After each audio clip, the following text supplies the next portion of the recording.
Olá, meu nome é Rafaela Azevedo e sou professora de matemática da Secretaria de Educação do Estado do Rio de Janeiro. Nesta videoaula, você aprenderá a reconhecer uma função polinomial ou simplesmente polinômio, identificar o grau desta função e calcular o valor numérico da mesma. Posteriormente, irá aprender a realizar algumas operações entre eles. Devemos estudar estas funções em razão de sua importância dentro da matemática e demais áreas. Seu estudo aborda as operações aritméticas desse conceito, assim como as propriedades desse elemento matemático. As funções polinomiais formam um plano conceitual importante na álgebra. Entretanto, possuem também uma relevante importância na geometria, quando se deseja calcular expressões que envolvem valores desconhecidos. Veja a figura a seguir, que representa uma caixa de papelão sem tampa, cujas medidas dos lados são A igual a x mais 2, B igual a x mais 1 e C igual a x. Nós queremos calcular o volume e a área dessa caixa. Você saberia escrever uma expressão que nos permite calcular a área desta caixa em função da medida x? Uma dica: para resolver questões desse tipo, estudaremos os polinômios. Este é um tema que já foi estudado antes, quando vimos, por exemplo, as expressões que representam uma função afim, do tipo y igual a ax mais b, ou as expressões que representam uma função do segundo grau, do tipo y igual a ax ao quadrado mais bx mais c. Essas expressões são chamadas de expressões polinomiais, ou simplesmente polinômios. Quando lemos e compreendemos o enunciado de um problema, podemos escrever expressões que nos permitirão analisá-lo e obter uma solução. Podemos ter polinômios com apenas um termo, como, por exemplo, 2x, y, 4z, chamados de monômios. Mas podemos ter polinômios com um número maior de termos. De uma maneira geral, podemos escrever um polinômio da seguinte forma, onde an, an-1, an-2, a2, a1, a0 são números reais, chamados de coeficientes do polinômio. A0 é chamado termo independente. N é um número natural diferente de zero, é o grau do polinômio. E x chamado de variável. Agora, vejamos exemplos de expressões que não são polinômios. Na letra a variável x não pode estar sob radical, pois isso significa que o expoente é fracionário. Na letra B, a variável x não pode estar no denominador, pois isso significa que o expoente é negativo. Na letra C, o expoente da variável não pode ser negativo. Na letra D, o expoente da variável não pode ser fracionário. Assim, para que a expressão seja um polinômio, o expoente das variáveis não pode ser negativo nem fracionário, o que equivale a dizer que a variável não pode estar sob a raiz ou no denominador. Retomando a figura da caixa de papelão vista anteriormente, sem tampa, cujas dimensões são A igual a x mais 2, B igual a x mais 1 e C igual a x, estamos interessados em encontrar uma expressão que nos permita calcular sua área e seu volume. Sabemos que para calcular a área total da caixa, devemos somar as áreas das suas faces, como mostra a imagem. E para calcular o volume da caixa, devemos multiplicar as suas três dimensões, comprimento, largura e altura. Lembre-se que quando um termo do polinômio não apresenta variável, isso significa que o seu expoente é zero, pois x elevado a zero é igual a 1. O valor numérico de um polinômio p de x para x igual a a é o número que se obtém substituindo x por a e efetuando todas as operações indicadas pela relação que define o polinômio. Observe o exemplo a seguir.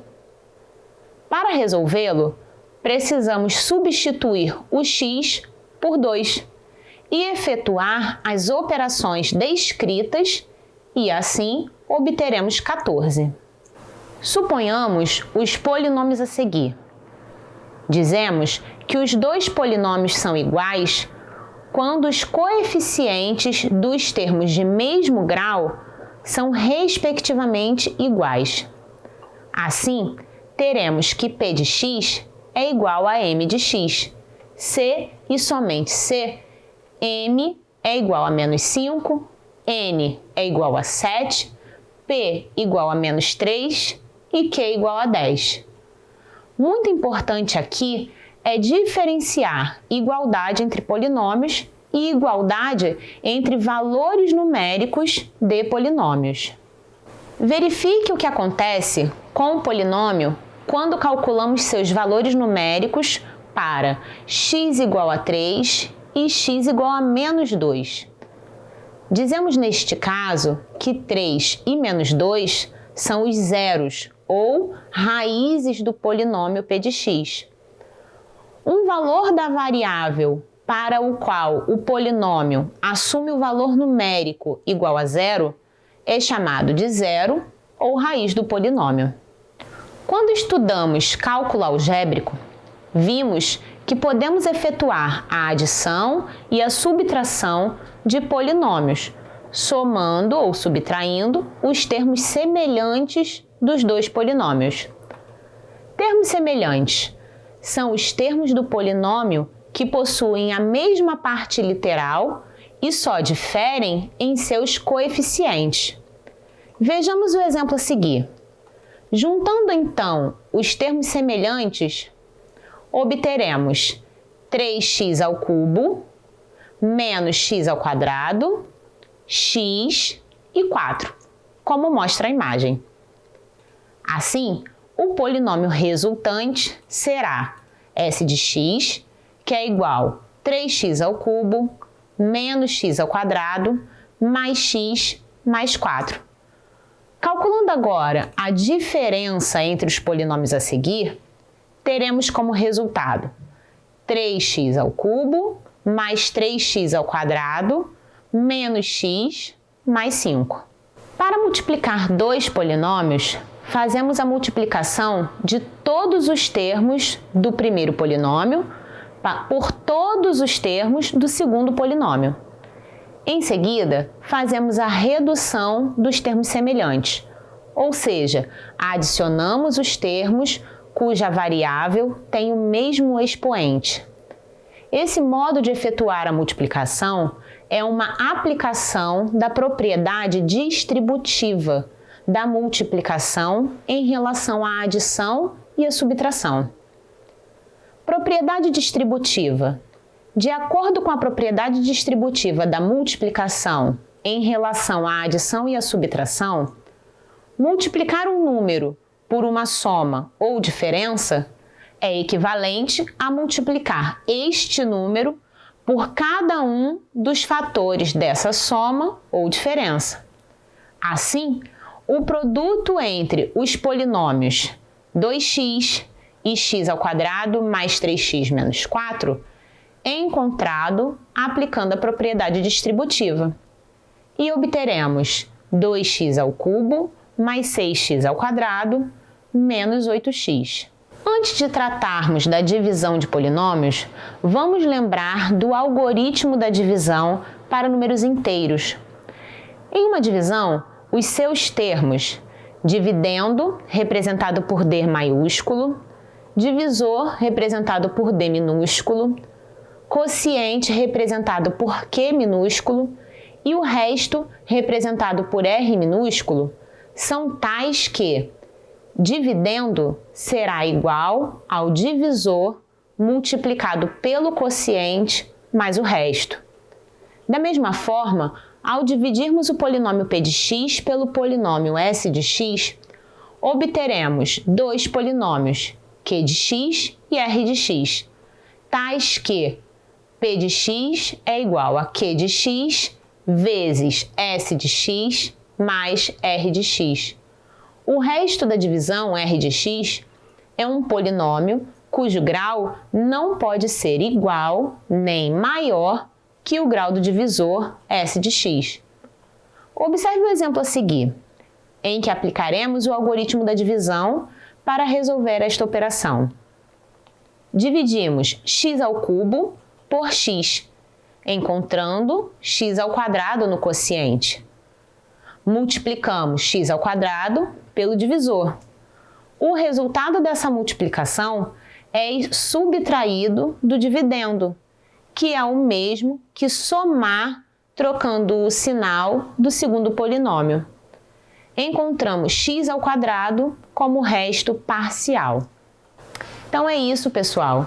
Espero que tenha sido proveitosa essa aula de polinômios, onde trabalhamos a definição e suas propriedades.